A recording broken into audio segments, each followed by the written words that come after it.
15 piece पर्यो 16 piece परेको थियो 1 पिस चाहिँ खुत्यो अब त्यो पुरानो नामबाट कठिन भएर अब राइडर साहब उता ठ्याक्क उतातिर लैजाउँ त है दाइ चाहिँ प्योर मजुरा दाइ हुनुहुन्छ हामी त अब सुरुवातदेखि अन्त्यसम्मको गोल्डन फिस बिचमा सहयोग गर्ने हाम्रो दाइलाई पनि धेरै धेरै धन्यवाद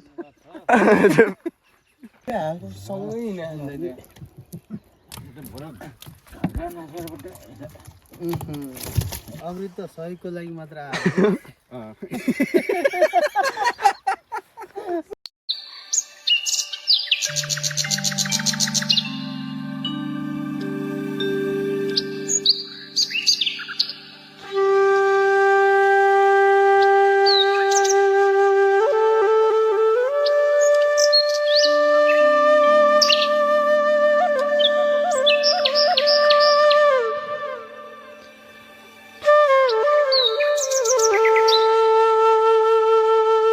ल हामी चाहिँ बारकुन दहबाट ज्यामिरे दह माछा मार्न जान लाग्छौँ है के कस्तो हुन्छ भिडियो हेर्दै गर्नु होला आज चाहिँ महाजाल हानेर अलि धेरै खाने विचार गरिरहेको छ धेरै नै माछा मार्ने हाम्रो योजना छ कतिको सफल हुन्छ जस रमाइलो हुनेवाला छ मर्ला नमर्ला होइन एकतिर रमाइलो चाहिँ अर्कोतिर मरेन भने पनि एउटा होइन रोमाञ्चक एक्सपिरियन्स चाहिँ हामीले गर्नेवाला छौँ आज यसैले बिच बाटोमा आएछन् है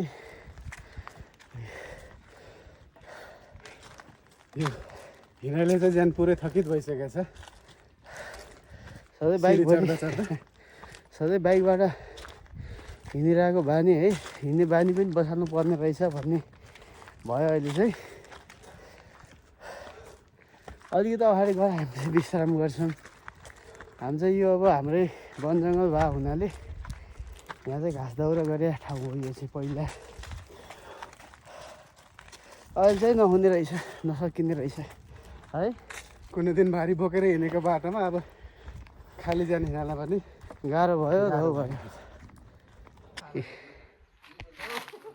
यही हो पारी धेरै माथिसम्म छ यो चाहिँ हामी चाहिँ यही तालमा माछा मार्ने भनेर आएको छौँ सो भिडियोलाई अन्तिमसम्म हेर्नु होला है गोहीले नटोकोस् तैँले देख्दाखेरिको कस्तो थियो पहिले त यो सबै त यतातिरको पोखरी जति जम्मै यो बगरहरू र जङ्गल मात्रै हो उता माथिबाट आउने त्यो खोल्साहरूबाट पानी आउने त्यसैको बगरहरू त्यही नै हो पछि अब यहाँसम्म पुरै बगर उता पारिको लास्टको मात्रै तलाउ थियो त्यति बेलामा अहिले चाहिँ यहाँनिर यो थुनिसकेपछि कृत्रिम भए पनि जलाशय चाहिँ ठुलो भएको छ पहिले प्राकृतिक चाहिँ सानो थियो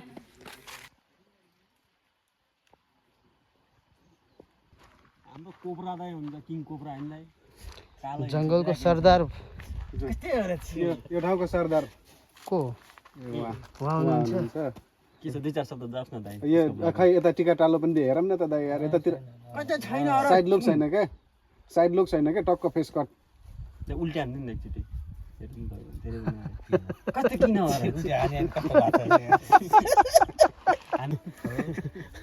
पहिला तपाईँ त कमलको जरा पनि चोर्न आउनुहुन्थ्यो अरे भन्ने सुन्थेँ लुट्न अब त्यो लुट्ने अरूले निकालेको तैँले लुट्ने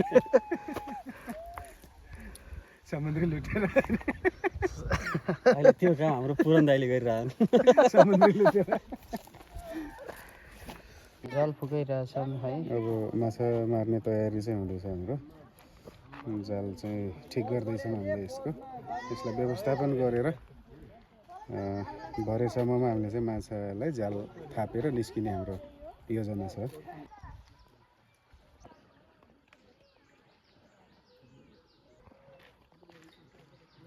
ल हाम्रो जाल फाल्ने तयारी भइरहेछ अहिले चाहिँ ल जाल चाहिँ हाम्रो यहाँ छ अब जाल लगेर अब हाम्रो चाहिँ दिनभरिको यो जाल छुट्याउने मिलाउने मेहनत चाहिँ भइसक्यो अब यसलाई बिछाउने बेला भएको छ अहिले चाहिँ हामी जाल हान्न जाँदैछौँ जाल लगाइसकेपछि भोलि बिहानतिर आउँछ हामी चाहिँ ल हामी चाहिँ अब देख्न सक्नुहुन्छ यो ज्यामिरे दहको पुरा तालहरू चाहिँ यहाँबाट देखाउँछौँ हामीले चाहिँ यति ठुलो छ यो ताल चाहिँ चारैतिर घुमाएर देखाइदिन्छु है यति ठुलो छ अनि यो चाहिँ धेरै गहिरो छ यहाँ चाहिँ त्यहाँ पारि देख्नु भएका यिनीहरू चाहिँ रुख हो यो पछि यो तल बनाउँदाखेरि यो रुखहरू जम्मै डुबिया छ भनेपछि अन्तिजाम गर्न सक्नुहुन्छ यसमा कति गइरहेछ भनेर पहिला पुरानो ताल चाहिँ यो ठाउँमा थियो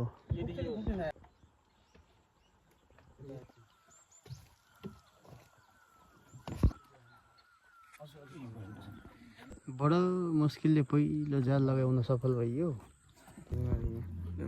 दाम देखिन्छ ल हाम्रो दोस्रो जाल पनि बिछाइयो ल हाम्रो दुईवटा डुङ्गामा चाहिँ नाच्यो होइन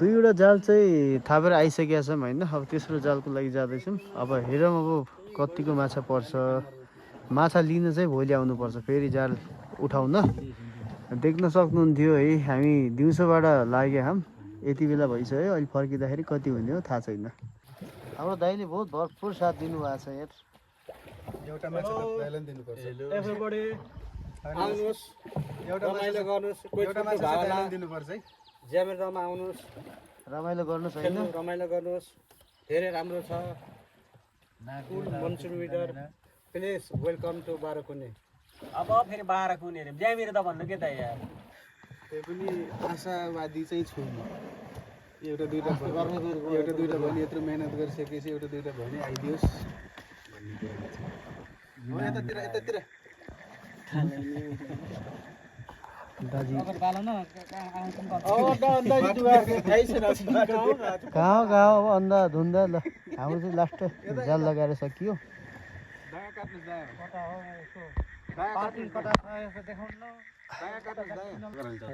हामीले चाहिँ तेस्रो जाल पनि बिछाइसक्यौँ अहिले चाहिँ रातिको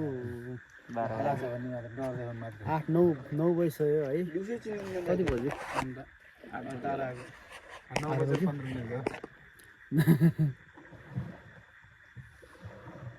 देख्न सक्नुहुन्छ यस्तो कालो रातमा हामी चाहिँ ज्यामिरे दहको माथि तालमा तैरिरहेछौँ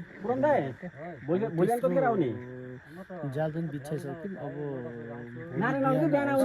बिहान आएर फेरि माछा अहिले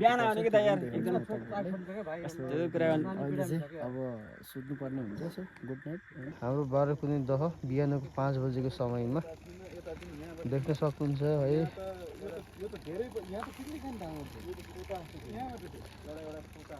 सुनसान छ हामी चाहिँ हिजोको माछा लिन जान लाग्छौँ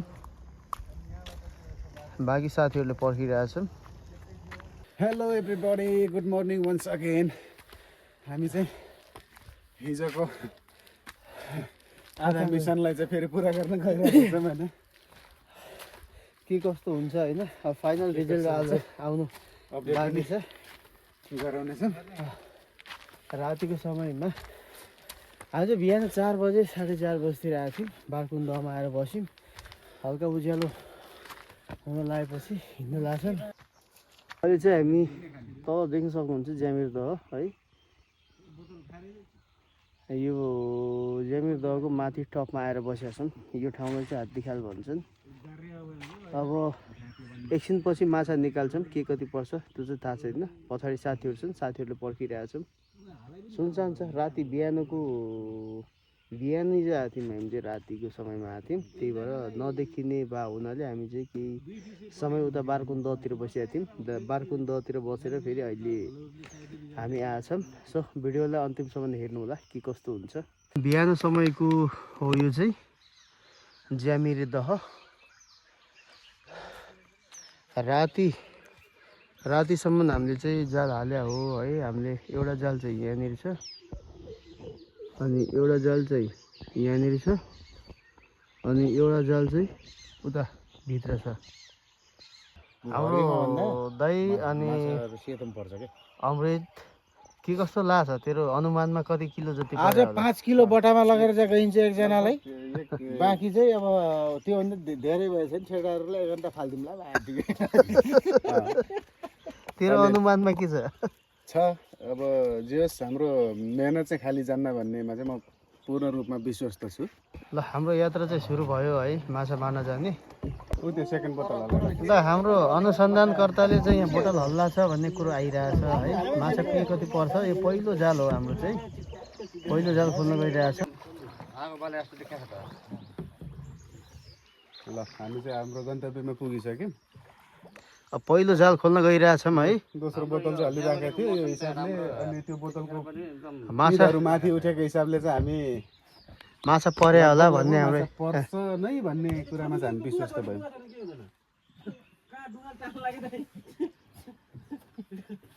तार नगरेर होइन। माछा एउटा फुस्क्यो भने फेरि राइडरको पर्छ नि बटाबाट।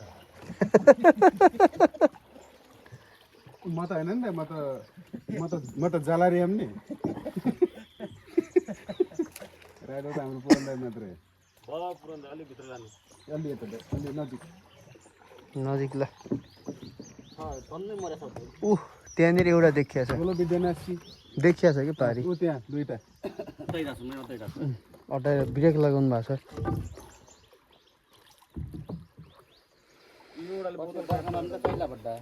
चाहिन्छ चाहिन्छ ल तान्नु छिन्दिनु त छिन्दिनु। दुईवटा चाहिँ देखिया छ।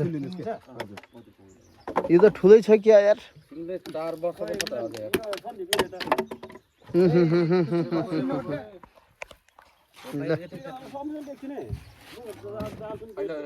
ल बेर्दै गर एकछिन बेर्दै गर दाइ निकालेर यसमा हालिदिनुहुन्छ। यता हाल्नु कि यता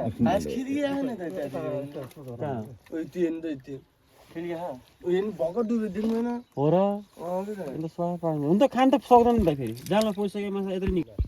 ल हाम्रो प्यार सन्दीप भाइ, छुनुमुनु भाइ, अर्को पनि पर्यो त्यहाँनिर माछै माछा है, जेमिर दहको माछा। ल एकदम राम्रो हुन्छ कि बजारको भन्दा फ्रेसमा। चरिङ्गे माछा हो। चरिङ्गी माछा ठुल छ त है।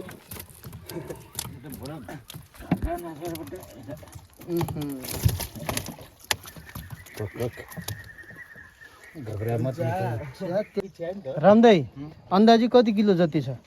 अन्दाजी उचालेर हेरौँ त 5-6 किलो त लगभग।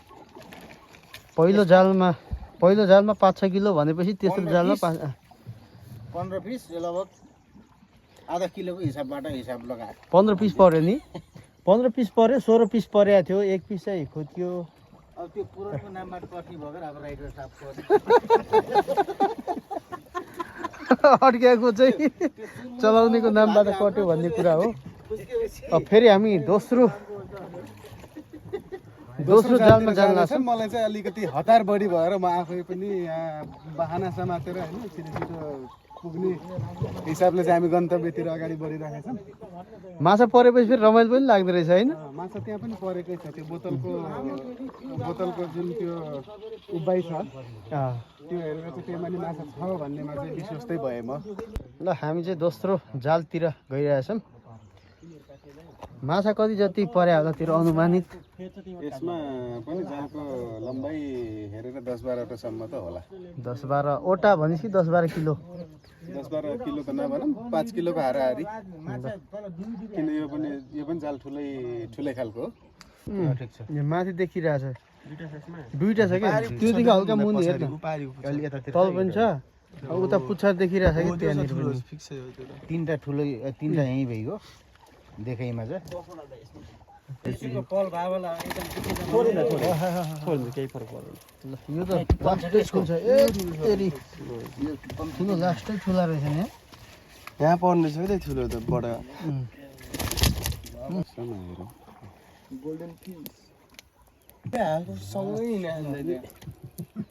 पुरान दाइको गइरहेको छ।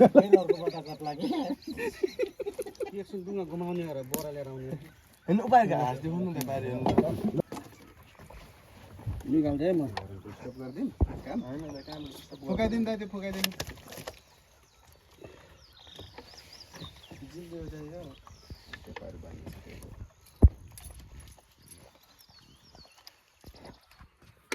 अब त्यो जालमा जाँदैछौँ। त्यो चाहिँ हाम्रो अन्तिम जाल हो। एउटा चाहिँ फुत्का थियौँ हामीले, ठिकै छ। यो जलदेवीलाई भयो। अनि सन्दीप बहादुर सिनका दाम देखेको छ नि ब्याकग्राउन्ड त ब्याकग्राउन्ड है भोपाल देखेको छ ल तेस्रो जाल पनि उठाउनु गइरहेछौँ अब चाहिँ जालमा कति माछा पर्छ सो हेर्दै गर्नु होला उता ठ्याक्क उतातिर लैजाउँ त है सुन्दैन माछा पुरा ठुलो भएपछि गोल्डन कलर भइहाल्छ कि यो चाहिँ तल जाल फस्या रहेछ माछा चाहिँ डह्रो रहेछ यो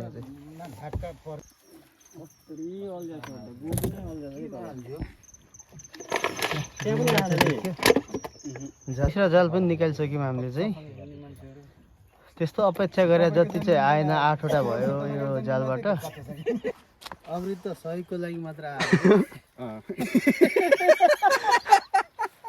सबभन्दा पछिको जालमा लास्टको जालमा सानो जालमा प्लास्टिकमा हाल्ने दाइ चाहिँ प्योर मछुडा दाइ हुनुहुन्छ हामी त अब सुरुवातदेखि अन्त्यसम्मको हो। गोल्डन फिस बिचमा सहयोग गर्ने हाम्रो दाइलाई पनि धेरै धेरै धन्यवाद दाइ साँझ घर त टाढा छ त्यही पनि एक कटोरा पठाइदिउँला है। सिन हेर्नु सक्नुहुन्छ यस्तो राम्रो छ आउनुलाई बिहानको भ्यू हेर्न मन छ भने राम्रो छ भ्यूहरू दुईटा भयो नि दुईटा गराइदिन्छु अनि अगाडको यसलाई यो हालौँ अलि